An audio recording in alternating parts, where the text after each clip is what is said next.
ស្រមៃគិតថានៅព្រឹកមួយអ្នកកំពុងដើរទៅធ្វើការហើយមានបុរសម្នាក់ស្រែកជេរអ្នកដោយពាក្យអាក្រក់ៗនិងចង្អុលមុខអ្នកទៀតតើពេលនោះអ្នកមានអារម្មណ៍យ៉ាងណាគឺខឹងខ្លាំងណាស់មែនទេអ្នកចង់ជេរតបទៅវិញខ្លាំងណាស់មែនទេ2-3ថ្ងៃក្រោយមកមានបុរសផ្សេងមកផ្ទះរបស់អ្នកហើយប្រាប់អ្នកថាបុរសដែលបានជេរអ្នកកាលពីថ្ងៃមុននោះគឺជាមនុស្សឆ្កួតទេគេឆ្កួតច្រើនឆ្នាំមកហើយគេតែងតែដើរជេរគេជាឯងគ្រប់តែគ្នាហើយក៏គ្មាននរណាគេយកចិត្តទុកដាក់នឹងអ្វីដែលគាត់ជេរគេដែរគ្រាន់តែ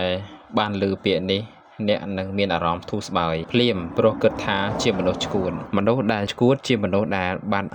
សិតបងសតិសបញ្ញៈការគិតខុសនិងការគិតត្រឹមត្រូវដូច្នេះយើងជាមនុស្សដែលមានការគិតពិចារណាចេះរកហេតុផលត្រឹមត្រូវមិនគួរគប្បីខឹងសម្បាជាមួយមនុស្សដែលមិនមានការគិតនោះទេការខឹងសម្បានិងការឈឺចាប់នោះបានឃុំជាប់នៅក្នុងខ្លួនរបស់អ្នកជារៀងរាល់ថ្ងៃឥតមានពេលរសាយតែឥឡូវនេះអ្នកបានធូរស្បើយឡើងវិញហេតុអ្វីពីព្រោះឥឡូវ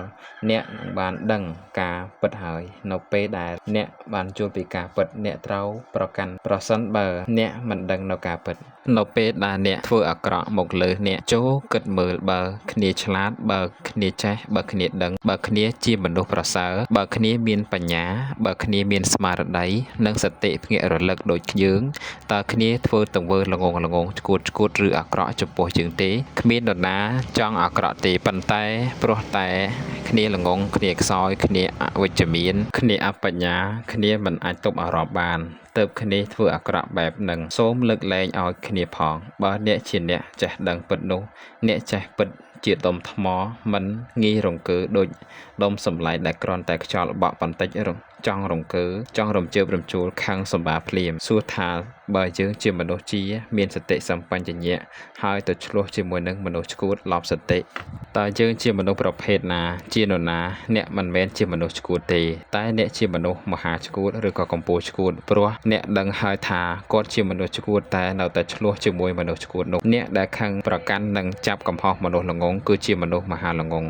តែអ្នកដែលចេះអភ័យអធ្យាស្រ័យនិងអាណិតអាសូរចំពោះមនុស្សល្ងងគឺជាបណ្ឌិតតែងតែឃើញជនពាលថាជាជនរងគ្រោះចំណែកមនុស្សអគតិតែងតែឃើញជនពាលថាជាជនចង្រៃនរណាឃើញព្រះធម៌ឈ្មោះថាឃើញនៅការពិតនៅពេលដែលមានការជាប់ចិត្តនិងការទាស់ចិត្តនិងការបាត់បង់ទៅវិញនៃវិញ្ញាណវាមិនលេចឡើងនៅក្នុងផ្លូវតែមួយអស់រយៈកាលដ៏យូរយ៉ាងនេះយើងមិនដឹងរឿងទាំងនេះសោះយើងគិតថាតើខ្ញុំអាចធ្វើអ្វីបានខ្ញុំមានសេចក្តីលោភនិងការទាស់ចិត្តច្រើនណាស់នេះគឺមិនមែនជាចំណេះដឹងពិតប្រាកដឡើយវាគ្រាន់តែជារឿងដូចគ្នា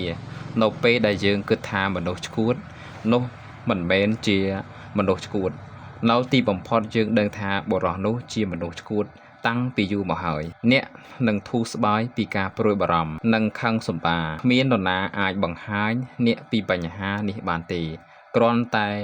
នៅពេលគំនិតមើលឃើញដោយខ្លួនឯងវាអាចដកឬនឹងលះបង់ការជាប់ចិត្តបានប្រសិនបើថ្ងៃណាមួយអ្នកនឹងធ្វើអាក្រក់ចំពោះខ្លួនឯងចូលអ្នកចាត់ទុកខ្លួនឯងជាមនុស្សឆ្កួតនៅមួយខណៈនោះទើបសតិរបស់អ្នកភ្ញាក់ឡើងយល់នៅសេចក្តីពិត